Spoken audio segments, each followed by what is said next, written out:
Hello दोस्तों, स्वागत है आप सभी का फास्ट ट्रैक इन्फो पर, जहां मैं आपको आज ऐसे खबरों के बारे में बताने वाला हूं जिसको जानना आपको बेहद ज़रूरी है।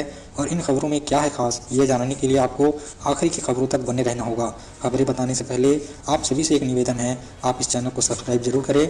इसमें बस आपको कुछ सेकंड्स ही लगेंगे, लेकिन आप हमको सालों का एक मोटिवेशन देंगे। तो चलिए ज़्यादा देर न करते हुए शुरू करते हैं खबरों के इस सिलसिले को। प्रशांत किशोर ने जेडीयू के वादे पर बड़ा बयान बदला। प्रशांत किशोर ने कहा कि यदि जेडीयू वाकई 1.5 करोड़ लोगों को 2 लाख रुपए देने का वादा पूरा कर देती है तो वे राजनीति छोड़ देंगे। उन्होंने इससे पहले वाले अपने बयान में कहा था कि अगर जेडीयू को 25 सीट भी मिल गई तो वो राजनीति से संन्यास ले लेंगे। यह बयान बिहार की नई सरकार के वादों पर सीधा प्रहार माना जा रहा है। नीतीश कुमार ने मुख्यमंत्री पद से इस्तीफा दिया। नीतीश कुमार ने बिहार के मुख्यमंत्री पद से इस्तीफा देकर विधानसभा भंग करने की मंजूरी दे दी है। अब 20 नवंबर को नई एनडीए सरकार का शपथ समारोह होगा। यह बदलाव राज्य की राजनीति में बड़ा मोड़ माना जा रहा है और केंद्र की रणनीति भी इससे प्रभावित होगी। बिहार चुनाव परिणाम ने राष्ट्रीय राजनीति का संतुलन बदल दिया है। बीजेपी एनडीए गठबंधन ने बिहार विधानसभा चुनाव में लगभग 202 सीटें जीतकर भारी बहुमत हासिल किया। विश्लेषकों का मानना है कि यह जीत 2026-27 की राष्ट्रीय राजनीति पर बड़ा प्रभाव डालेगी और विपक्ष की कमजोर स्थिति को और स्पष्ट कर दिया गया है। बहरहाल देखने वाली बात यह है कि आने वाले आगामी चुनाव वेस्ट बंगाल में स्थिति परिस्थिति क्या रहेंगी। 14 राज्यों में फ्रीबीज पर 2 ट्रिलियन रुपए खर्च, आर्थिक खतरा जो है बढ़ा है। रिटर्स की रिपोर्ट के अनुसार भारत के 14 राज्यों में चुनावी फायदों के लिए 2 ट्रिलियन रुपए से अधिक की राशियां खर्च की है। इससे वित्तीय जोखिम माना जा रहा है, क्योंकि ऐसे खर्च से राज्यों की अर्थव्यवस्था पर बोझ बढ़ता है और भविष्य की आर्थिक नीतियों पर दबाव बन सकता है। शशि थरूर ने पीएम मोदी की तारीफ की, कांग्रेस में हलचल। शशि थरूर ने कहा है कि प्रधानमंत्री मोदी के भाषण से प्रभावित हुए और खुश हैं कि दर्शकों में मौजूद थे। इस बयान ने कांग्रेस के भीतर असहजता पैदा कर दी है, क्योंकि पार्टी नेतृत्व मोदी पर तीखा राजनीतिक रुख बनाए हुए हैं।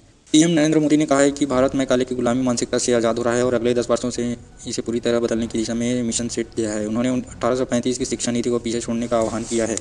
प्रधानमंत्री नरेंद्र मोदी 19 नवंबर को आंध्र प्रदेश के सत्य साई बाबा के सेंचुरी समारोह में हिस्सा लेने, पुण्यस्थली पुट्टापर्थी में सिक्का व स्टाम्प जारी करने और तमिलनाडु कोयम्बटूर में south India natural farming summit को शुभारंभ करने जा रहे हैं। मोदी ने कहा है कि भारत कृषि क्षेत्र में बड़ी प्रगति कर रहा है। पिछले 11 वर्षों में कृषि निर्यात लगभग दोगुनी हुई है और देश नेचुरल फार्मिंग हब बनने की दिशा में है। उन्होंने इस बदलाव को हरित और टिकाऊ खेती से जोड़ा है। एसआईआर प्रक्रिया में खामियों पर राहुल गांधी का बड़ा बयान। राहुल गांधी ने आज कहा है कि देश भर में चल रही स्पेशल इंटेंसिव रिवीजन यानी कि एसआईआर प्रक्रिया में गंभीर खामियां हैं। उनका दावा है कि वोटर लिस्ट में नाम हटाने, गलत तरीके से संशोधन करने और पक्षपातपूर्ण कार्रवाई के कई मामले सामने आए हैं। राहुल गांधी ने कांग्रेस को निर्देश दिया है कि इस मुद्दे पर राजनीतिक, संगठनात्मक और कानूनी तीनों स्तर पर लड़ाई लड़ी जाए, ताकि मतदाताओं के अधिकार सुरक्षित रहे। चुनाव आयोग पर बयान को लेकर 272 पूर्व जजों अधिकारियों की आलोचना। राहुल गांधी द्वारा एसआईआर प्रक्रिया और चुनाव आयोग की विश्वसनीयता पर सवाल उठाने के बाद 272 से अधिक पूर्व न्यायाधीशों, ब्यूरोक्रेट्स और अधिकारियों ने एक संयुक्त बयान जारी किया। उन्होंने कहा कि राहुल के आरोप लोकतांत्रिक संस्थाओं पर प्रहार है और निराधार निराशा दर्शाते हैं। इस समूह के अनुसार ईसी की आलोचना जनता में भ्रम पैदा करती है और राजनीतिक नैरेटिव को गलत दिशा में ले जाती है। इंदिरा गांधी जयंती पर राहुल गांधी की श्रद्धांजलि और संदेश। इंदिरा गांधी की जयंती पर राहुल गांधी ने आज उन्हें भावुक श्रद्धांजलि दी। उन्होंने कहा कि उनकी साहस, मित्रता और देश प्रेम आज भी उन्हें अन्याय के खिलाफ खड़े होने की प्रेरणा देते हैं। राहुल ने यह भी कहा कि इंदिरा गांधी की नीतियों और संघर्ष देश के सर्वांगीण विकास और सामाजिक समानता के लिए हमेशा महत्वपूर्ण रहे और वे उनके सिद्धांतों पर चलते रहेंगे।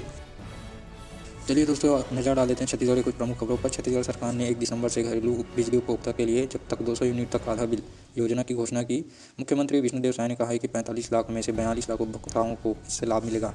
छत्तीसगढ़ को अहमदाबाद निवेश सम्मेलन में 33,000 करोड़ के निवेश प्रस्ताव मिले। मुख्यमंत्री विष्णुदेव साय ने कहा कि इनसे 10,000 प्लस नौकरियां पैदा होंगी और राज्य में पिछले 22 महीनों में 350 प्लस सुधार किए हैं। डिजिटल लाइफ सर्टिफिकेट विशेष अभियान।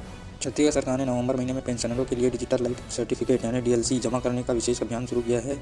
अब उन्हें अपनी मूल बैंक शाखा नहीं जानी पड़ेगी। किसी भी बैंक या जीवन प्रमाण ऐप से प्रमाण पत्र जनरेट होगा। वन खेल में 13वीं बार ओवरऑल चैंपियनशिप। छत्तीसगढ़ ने पूरे देश में आयोजित 28वें all India forest sport meet में लगातार 13वीं बार ओवरऑल ट्रॉफी जीती है। यह आयोजन देहरादून में 12 से 17 नवंबर के बीच हुआ था और राज्य के वन विभाग की शानदार पकड़ को दिखाता है।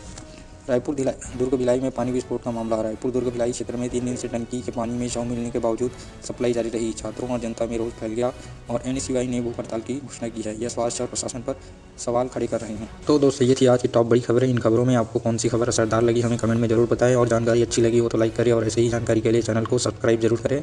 तब तक के लिए मिलते हैं अगले वीडियो में अगली खबरों के साथ।